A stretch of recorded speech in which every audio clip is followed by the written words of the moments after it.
Hey guys, today I wanted to do a get ready with me video. I haven't done one of these in, I feel like, months. And before I was doing them a lot. So today I thought I would do a little bit of a spin on one and film a Q&A at the same time so that I can answer questions while I'm getting ready. I'm actually going to hang out with Taylor today. We're gonna go breakfast, or we're gonna go do a photo shoot, or we're gonna do both. I'm gonna go see her new place. I'm so excited. So I asked you guys to ask me questions on Twitter. So from Heather Morehouse, or Makeup Mouse, who is incredibly talented. If you guys have not checked her out yet, you must go do that. Her question is, what would you love to do with your life if makeup and YouTube disappeared? Wow, that's a tough one. So for those of you who may not know, I was a wildlife rehabber for about 3 or 4 years. I can't remember exactly, but I did that and veterinary stuff before YouTube. It is one of my passions in life, is helping animals. If there were no more YouTube, I know for a fact that I love helping animals. Is the money there? No. The money is amazing, and obviously I would probably do some sort of other business venture, but I know the fulfillment that I got out of helping animals. It was absolutely amazing. It was so much hard work, and I honestly probably have forgotten how hard the work actually was. There are 2 baby seasons, and that means that like you get influx of little baby critters, and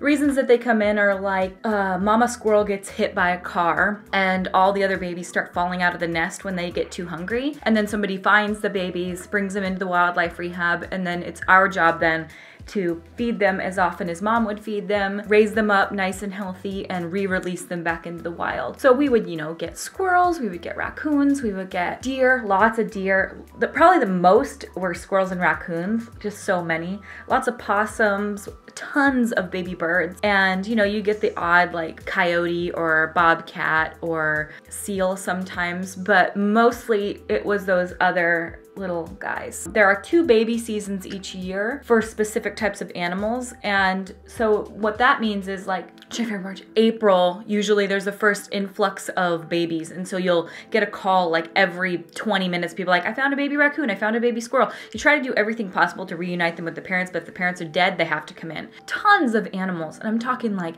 there was one point where we had like 35 baby squirrels, and those little fuckers aren't easy to take care of because they aspirate their formula. So if you start to feed them, they suck it down so fast that they start to suck it into their lungs, so you have to go really slow and take your time with each individual squirrel. And even if you've got, you know, 30 more squirrels to feed, you still can't rush that one little baby because you don't want him to get hurt and you don't want him to get pneumonia, aspiration pneumonia. So this is all to say, I remember one night I was working and I was the only person working. For some reason there was no volunteers that day, and I was the only person working because my clinic director was actually getting married, so she wasn't there, and I was essentially like the manager, and I was doing everything. Like I was evening shift and she was morning shift. On evening shift, I remember getting so many squirrels in, and one of them had a broken leg, and one of them had, they all have issues. And I think these babies, a lot of them were on every 2-hour feedings. So you would get done feeding, you know, 35 squirrels, and it would be 2 hours later and you'd have to start all over again with the first ones. And I was the only one there. And squirrels weren't the only thing we had. So we had raccoons, we had deer. And I remember that day being like, I can't fucking do this. Was absolutely so exhausted. I remember feeding these baby squirrels just crying, like, just eat faster. Like I was just so distraught. Anyway, this was the longest answer to say, I might go back into wildlife rehab, or if I want to stick with makeup and makeup artistry, if YouTube was gone now, do people's makeup and go around and do that. I don't love doing other people's makeup, but I can. I've always been really interested in human medicine. Not that I become like a neurologist or something, but I think that human medicine is so interesting, but I would want to be a specialist in some way. Neurology is incredibly interesting, especially since I have a brain condition. I find the brain to be the most fascinating thing, and I would love to go to school to study the brain. I think that that would be like 20 years of school, but I'm also interested in not criminal law essentially, but I'm not grossed out by cadavers or bodies or dead things or blood, but I think I could work on crime scenes. Now, I think a lot of people think that, and then they actually do, and then they're like, ah, fucking ruined my life. Longest answer ever. Thank you, Heather. Katie Clark says, would you consider filming a video with your husband one day? I do have a few videos up with him. He's just really hard to get to want to sit down in front of a camera and act natural. Yes, I want to film a video with him soon. I actually need to film the LASIK video, which we were going to do months ago, but getting him to sit down with me for a video has been difficult, so there's that. We've been doing these things where we go over to my dad's house every Thursday, so we've been making it a point every single week to go over to my dad's house and have family dinner. And last week, Zach and I were bickering. I was telling them the story of how Zach sprayed me with the hose, and Zach and I started arguing about it, and my dad was like, you have to make this a YouTube thing. You have to do a Kristi and Zach bicker about shit series. And so I really want to get Zach on board with that, because I think it would be so funny to just do like an extra video. Like if I still did, you know, Monday, Wednesday, Friday for makeup, but then if I just threw an extra one in of like a Kristi and Zach bicker about and then insert topic here, because we can get fucking going on topics. I mean, because he always thinks he's right and I am right all the time. So, and if I'm wrong, like I'll fully admit that I'm wrong, but I'm never wrong. He won't admit that he's wrong. He's like, agree to disagree. And I'm like, I have the proof. I'm on Google. Josh Price FX asks, how do I grow a makeup channel and Instagram? Honestly, for me, if you're asking me, it just takes time. I wish I had the exact formula. I wish I knew. For me, it took a lot of time and it took a lot of patience. There were many times, I mean, I've been on YouTube for like 4 years and I'm only now starting to get a following. I mean, I've had like a small following for a long time, but right now it's finally starting to grow and become substantial. And that's down to a few things. There's totally a science behind it. There's totally a way to do it. Everybody gives that like, be yourself. And it's like, but bitch, what did you do? You also need to stay true to yourself. Like if you have a specific style, you don't need to change just because that's maybe not what's popular. But do understand that if you're doing things that go against kind of the norm, like if you're doing special effects or like bloody things, or if you're doing like prosthetics and stuff like that, it's a very niche market. Not everyone watches that stuff. So understanding that maybe it might not be as popular, but you do have an audience there that would like to watch that. If you're looking for growth and all of that stuff, you know, put time and effort into your videos. I mean, save up money and buy new and interesting products that people are searching for. If you don't have the capability to do that right now, put a lot of time and effort into your videos and really share them all over the place. It's really hard, and I can tell you it takes a lot of time. It took me 4 years to get to the point where I am right now, and I'm still, in the grand scheme of things, a relatively small YouTube channel. But if you just try really hard and put up consistent quality content and, you know, use the right hashtags on Instagram and, you know, make sure that you are tagging brands and getting your name out there and being authentic and just doing your best work possible, that can really help. Abby says, would you consider making any more videos like the ones you did for the Face Awards? Those were so amazing. You're insanely talented. Well, thanks, Abby. Yeah, I do plan on it for Halloween this year. If you guys did not know or you did not follow me on Twitter when I was talking about this, I am not going to do 31 videos this year for Halloween. Now, before you freak out, I talked about this on Snapchat too, but I am gonna do 15. So I'm gonna do every other day in October instead of every day. Quantity isn't there, but the quality will be much higher per video. I'm gonna be able to put more time and effort into each video. Yeah, I'm definitely gonna be doing more, you know, in-depth, really cinematic style videos. I actually have some really fun ones coming that you guys are going to be so excited about because we're doing something I've never done before. Yeah, that'll be during Halloween, so definitely keep an eye out for Halloween. Kristen says, what's your favorite band? Well, I don't have a favorite band that I listen to. I'm not really a band person. I mean, when I was growing up, it was Hanson. So if you guys did not know, I was actually in a Hanson cover band, and I was Zach Hanson in the band. And it's funny because I married a Zach. I actually wasn't the drummer, but I still wanted to be like Zach Hanson. Was actually the guitarist, and our band name was Side Effect. And we actually went around to other schools and played cover songs of Hanson. We were legit, and then I got kicked out of the band because I was too bossy. Favorite current band other than Hanson, who, by the way, I've seen every concert that they've ever brought to Washington State. So just saying. It's not a band, but it's a singer, and my favorite now will always forever be Lana Del Rey.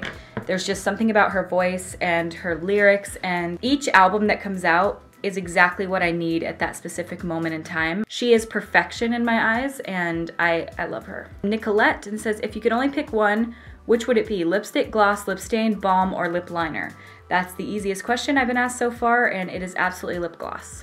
Ireland says, if you could only wear one makeup item for the rest of your life, what would it be? Lashes. How were you able to be financially stable when YouTube wasn't your full-time job yet? I worked at a veterinary hospital 40 hours a week, slowly started transitioning when I did 31 days of Halloween last year, and then I fully took the plunge and quit my job this year in January. And I'm so fortunate to be able to say that I'm making more money now than I ever did, but I'm so happy I'm able to do this now and be able to financially support myself, and it feels fucking awesome.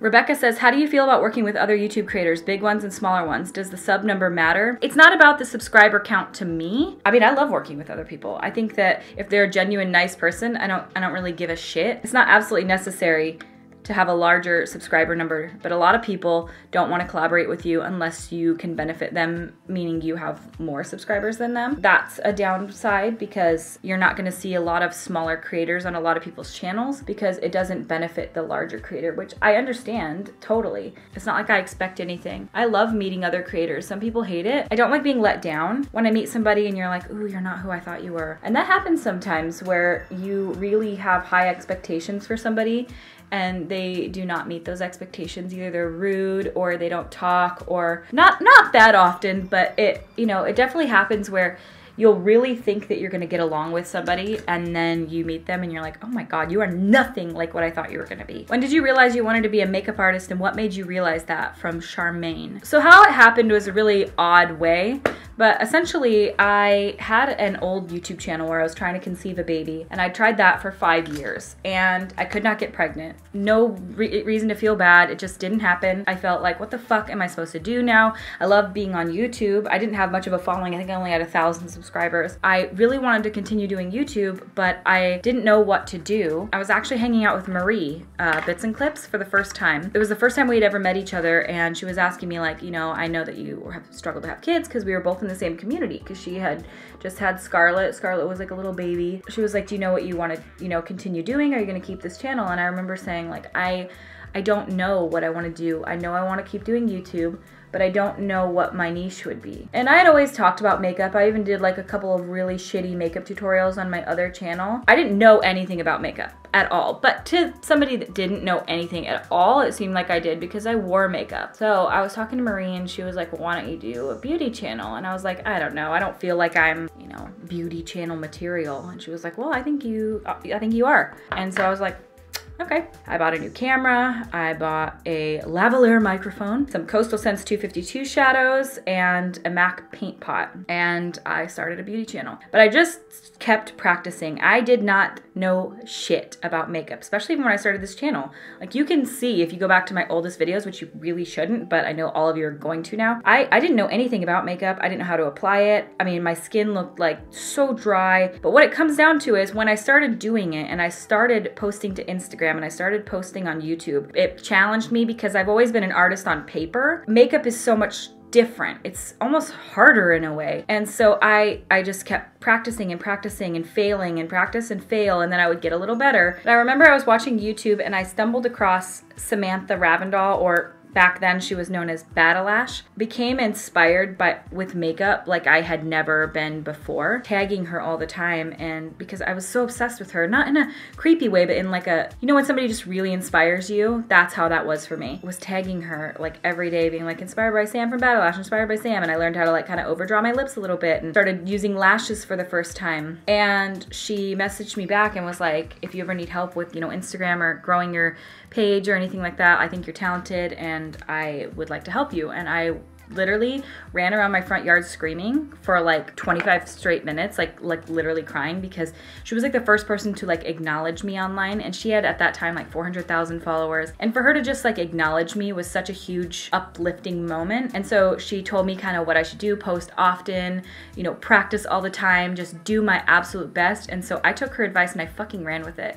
I did 365 days of straight makeup looks. It just inspired me, and the more I practiced and the better I got, the more I wanted to do makeup, and the more I realized that I absolutely love this and could imagine making a career out of it. Long story short, that's when I realized that I really wanted to do makeup, and she was a huge inspiration for that. So yeah, and now here we are, and I absolutely love makeup. I think it's so fun. It's been such an amazing outlet for creativity. This is from Laura. I know I should ask you a makeup question, but instead I really want to know, what's your favorite Harry Potter book and why? Good question. My favorite Harry Potter book is book 7 because it ties up every loose end. I remember reading book 7 and I was absolutely in awe. I was like, could not put it down, because every loose end that the first 6 books created, book 7 tied up. And that to me was absolutely amazing. Laura says, what's the best advice you can give to someone who feels too shy to wear makeup besides just do it? Start slow and make it a little less noticeable. For me, when I first started wearing makeup, I really went a lot more natural with it. And then as I got more confident, I started building up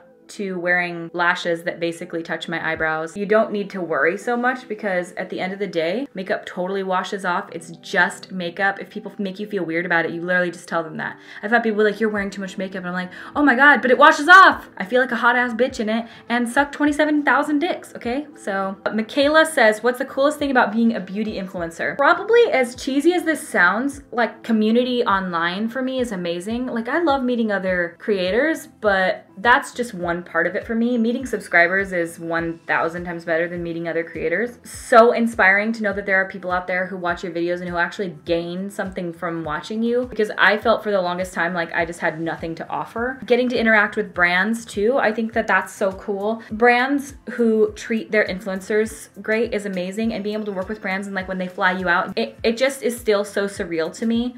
And sometimes it starts to feel normal. I'm like, pull it back a little bit. This is amazing. You should be so grateful. And I am obviously so fucking grateful. Unbelievable sometimes, this industry.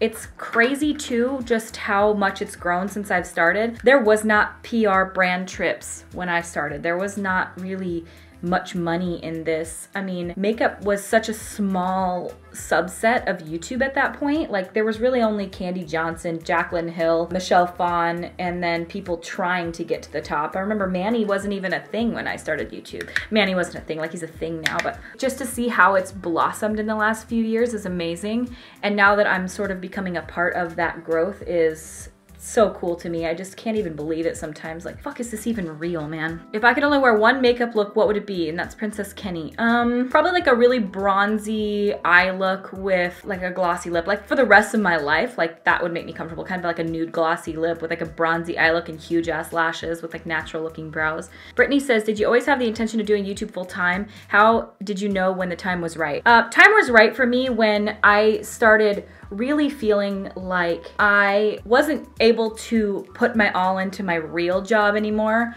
because YouTube started getting in the way in a better way. Like it was more beneficial for me to do YouTube full time than it was for me to work full time for somebody else. My work even noticed it. They came up to me being literally the most supportive people in the entire world and were like, you know, we think it's time for you to move on too and do this full time. And I had a dollar amount and I was like, when I make this dollar amount every month, I'm gonna quit my job. And I quit way before I got to that dollar amount. I just thought, I can't put my time and effort and all into YouTube if I don't have time. And I didn't have time. And when you're working 40 hours per week, that's 40 hours I didn't have time to do YouTube. Nellie says, how do you have such amazing skin? What does your skin routine look like?